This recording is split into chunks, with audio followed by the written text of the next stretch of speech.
O presidente Lula embarca daqui a pouco para Bruxelas, na capital da Bélgica, para participar da cúpula que reúne os países da Comunidade de Estados Latino-Americanos e Caribenhos e da União Europeia. No encontro, o Itamaraty prevê discussões sobre mudanças climáticas e comércio. Marina Demore vem trazer todas as informações sobre a expectativa sobre esse encontro e, claro, a viagem que se aproxima a cada minuto do presidente Lula. Marina, muito bem-vinda, uma boa noite para você.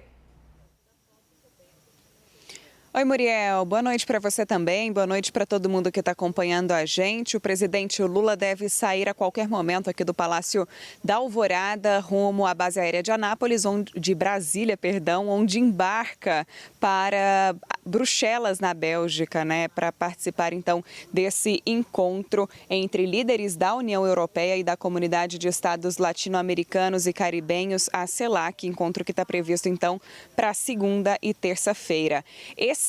Essa reunião de cúpula birregional foi realizada pela última vez em 2015 e deve reunir cerca de 60 líderes ou representantes do governo de 60 países. As discussões ocorrerão em torno de assuntos como a mudança climática, comércio e desenvolvimento sustentável, recuperação econômica pós-pandemia, transição energética, transformação digital, entre outros assuntos também como a cooperação para o desenvolvimento. Lula também vai participar da abertura da mesa de negócios entre a União Europeia e a América Latina e Caribe, que deve reunir no dia 17 de julho, representantes então do setor privado, de bancos de financiamento e líderes políticos para explorar oportunidades de investimento. Durante essa viagem, o presidente brasileiro também deve aproveitar para participar de um encontro de líderes progressistas, um encontro paralelo, então, que deve ocorrer. A informação foi divulgada pelo Ministério de Relações Exteriores. Então, de acordo com o Itamaraty, pelo menos 9 chefes de Estado ou de governo são esperados nesse outro encontro, dos progressistas. Entre eles estão Alberto Fernandes, da Argentina, Gabriel Boric, do Chile, Gustavo Petro, da Colômbia, por exemplo. Essa é uma viagem muito importante, Muriel. A gente vem falando sobre essa expectativa desde o começo da semana passada. Sabemos que há mais de 20 anos está em discussão esse acordo, esse possível acordo entre o Mercosul e a União Europeia. Então, a expectativa é de que, a partir desse encontro, os países possam avançar nas negociações, viu? Obrigada, Marina, pelas informações. Já a gente volta a conversar um pouquinho mais aí direto de Brasília. A gente segue, inclusive, nesse assunto porque é para análise. A gente vai receber agora o cientista político Leonardo Barreto, diretor da consultoria de risco político Vector Research. Boa noite, Leonardo. Muito bem-vindo aqui na CNN Brasil. Obrigada por conversar com a gente.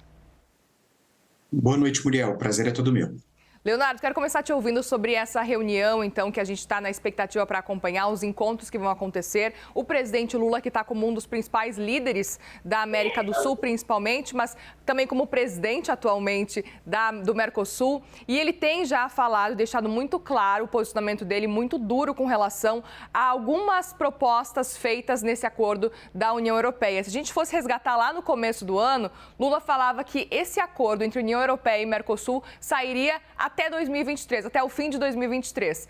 Hoje já não é bem assim esse cenário. O que a gente pode esperar, portanto, desses encontros, dessas reuniões que vão acontecer entre as autoridades da União Europeia e do Mercosul?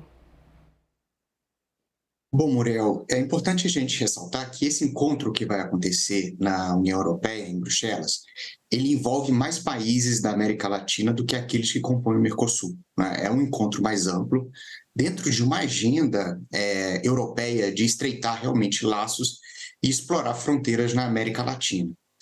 Mas, paralelamente, a gente tem uma discussão aberta que é não apenas a resposta que o Mercosul tem que dar às novas exigências que a União Europeia fez, principalmente em relação a questões ambientais, para que o acordo pudesse seguir, não é? Um conjunto de exigências que, de certa maneira, atende a divisões internas existentes em países da União Europeia que não tem muita convicção sobre como seguir ou se seguir em relação a esse acordo.